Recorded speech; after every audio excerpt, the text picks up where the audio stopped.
Kuhusu mheshimiwa, sababu zingine nataka kusema tu kwamba utawala bora wetu uko wapi, Mheshimiwa Waziri Simbachawene?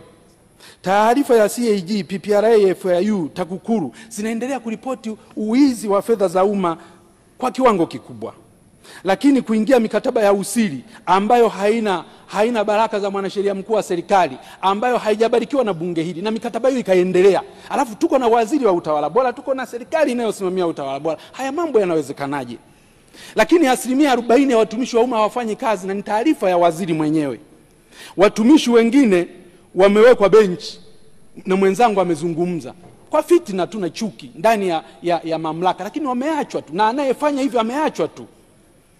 Kukabidhi rasilimali za umma kwa wageni, kwa mfano machimbo ya wachimbaji wadogo, taarifa za CAG kutokufanywa kazi, mifumo na mikopo na matumizi ya fedha za umma hata nje ya budget.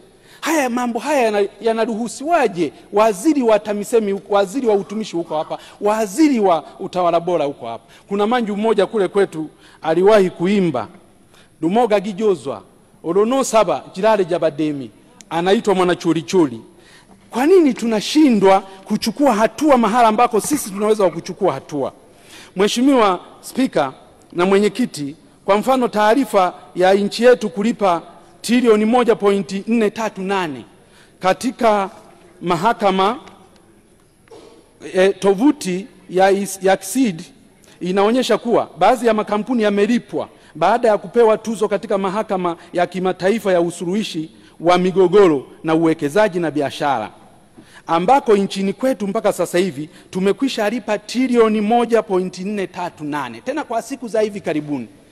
Hizi taarifa zinaonyeshwa kwenye tovuti ya KSID, trilioni 1.438.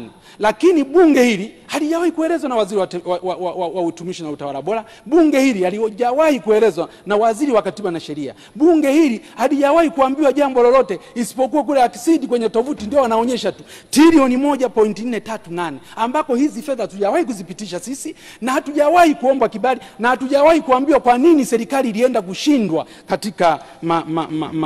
katika madai hayo. Mheshimiwa mwenyekiti, jambo lingine mpaka sasa hivi serikalini, kashfa ya wahamiaji haramu kuajiriwa serikalini. Wote tunakumbuka kwamba mkuu wa majeshi ya ulinzi na usalama CDF Jenerali Jacobo John Mkunda alitoa taarifa akisema baadhi ya waomba hifadhi hao na wakimbizi au familia zao wameajiriwa serikalini kwa nafasi mbalimbali, na wengine wamepewa teuzi serikalini katika nafasi zenye maamuzi.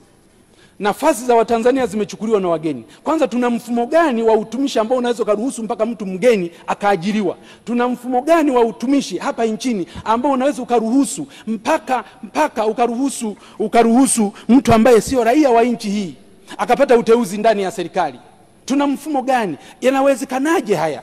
Na taarifa hii kwa sababu ilikwisha tolewa, waziri wa utumishi na utawala bora, una shida gani, una kigugumizi gani kuitolea taarifa kikamilifu ndani ya bunge hili? Ni akina nani ambao wameajiriwa ndani ya nchi si raia wa Tanzania? Ni akina nani ambao wameteuliwa ndani ya nchi yetu sio raia wa Tanzania? Ni akina nani hao na vyeo vyao na hatua zilizochukuliwa na serikali? Kuna shida gani? Kiongozi mkuu wetu wa majeshi ametoa taarifa nyeti kama hii, halafu inanyamaziwa, haitolewi taarifa mwaka jana na hata mwaka huu. Tatizo ni nini serikalini?